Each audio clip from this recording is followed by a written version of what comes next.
Alhamdulillah, wassalatu wassalamu ala rasulillahi wa ba'du. Kaum muslimin dan muslimah rahimani wa rahimakumullah, telah kita sampaikan di pertemuan yang lewat pendapat jumhur ulama, mayoritas ulama tentang waktu penyembelihan hewan akikah. Kita sampaikan bahasanya pendapat mayoritas ulama waktu penyembelihan akikah itu bebas, tidak dibatasi harus pada hari-hari tertentu. Oleh karena itu, sedangkan hadis yang menyatakan akikah itu disembelih pada hari ketujuh, dalam pandangan mayoritas ulama itu membicarakan tentang afdhaliyah. Jadi seandainya disembelih sebelum hari ketujuh, maka itu sah. Disembelih setelah hari ketujuh juga sah dan tidak masalah. Dan maka meskipun disembelih setelah, boleh jadi bertahun-tahun setelah kelahiran, ini juga tidak masalah menurut pendapat jumhur ulama yang menyatakan bahasanya waktu penyembelihan hewan akikah itu lapang dan longgar, tidak paten dan tidak harga mati harus pada hari-hari tertentu. Nah, sering orang bertanya apa alasan mayoritas ulama sehingga punya pendapat tersebut.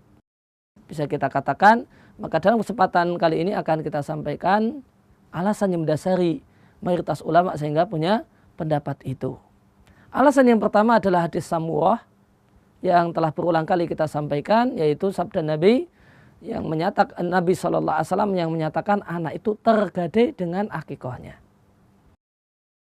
Maka karena anak itu tergadai dalam pemahaman jumhur ulama, mayoritas para ulama, karena dia tergadai maka dia akan selalu tergadai sampai dia ditebus.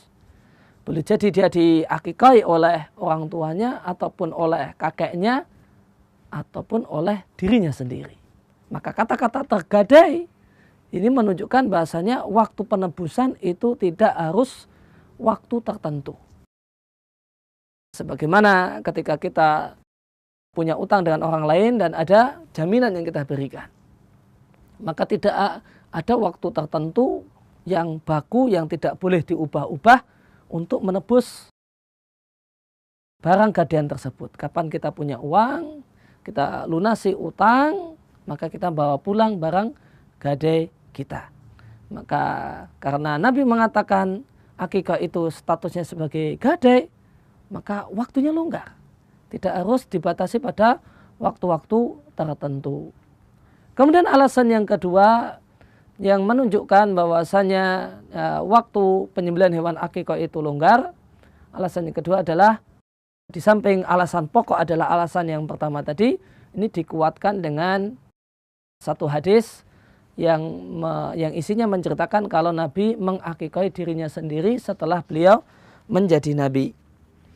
Dan hadis tentang masalah ini diriwayatkan oleh Abdul Razak dalam Musannaf, Tabrani dalam Mu'jam Awsat, Ad-Diya Al-Maqdisi dalam Al-Mukhtarah, dan At-Tahawi dalam Mushkilul Athar. Dan hadis ini dinilai sahih oleh sebagian ulama. Meskipun artinya kita tidak mengingkari adanya ulama yang lain yang menilai hadis tersebut adalah hadis yang dhaif atau hadis yang lemah. Namun isi hadis ini menguatkan apa yang menguatkan dalil pertama dari jumhur ulama. Ditambah lagi kita jumpai ternyata tidak sedikit ulama salaf yang mempraktekkan hal ini, mengakikahi dirinya sendiri setelah dewasa.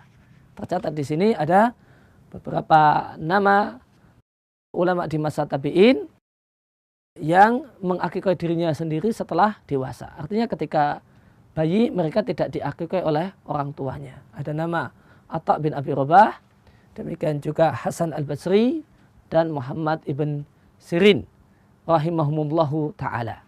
Maka ini praktek dari ulama salaf ini ya, menguatkan benarnya pemahaman terhadap hadis Nabi SAW, hadis Samurah, yang menegaskan bahasanya atau bisa ditangkap bahasanya waktu penyembelihan hewan akikah itu longgar.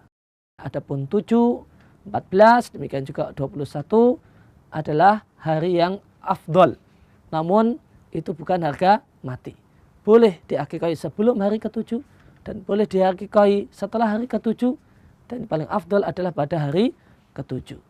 Demikian juga boleh diakikoi setelah 2 tahun setelah lahir, 5 tahun, 6 tahun, atau bahkan ketika waktu masih kecil itu belum diakikoi, maka tidak mengapa. Baru mengakikoi dirinya sendiri setelah dewasa, mengingat ada hadis yang menunjukkan hal ini yang dinilai sahih oleh sebagian ulama, ditambah praktek dari sejumlah ulama tabi'in yang melakukan semacam itu, mengakikoi dirinya sendiri setelah berinjak usia dewasa. Demikian pembahasan kita dalam kesempatan kali ini. Wassallallahu ala nabiyina Muhammadin wa ala alihi washabihi wasallam. Wa alhamdulillahi rabbil alamin.